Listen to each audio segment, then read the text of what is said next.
So இந்த அனுபவங்கள் எல்லாமே வாங்கிட்டோம். அடுத்தது என்ன? நான் இந்த உலகத்திற்கு வரமாட்டேன். இந்த சயின்ஸ், அதாவது இந்த உலகத்திற்கு வரணும் அப்படின்னா கர்மா மற்றும் டிசைர்ஸ், இது 2 இருந்தால் மட்டுமே நம்ம வரும்.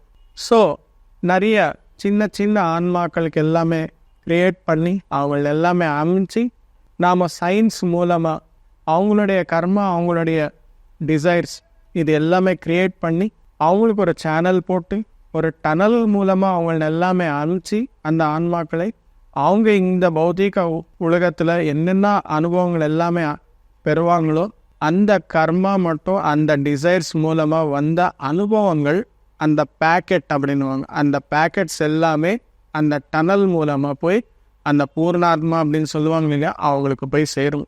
அதுதான் படைப்பு.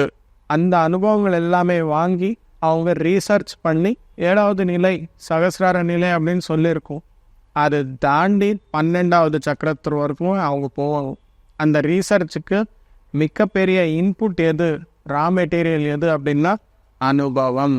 அந்த அனுபவத்திற்காக இந்த மாபெரும் உடல் எடுத்துக்கிட்டு நாம் இந்த வாழ்க்கை என்பது வாழ்கிறோம்.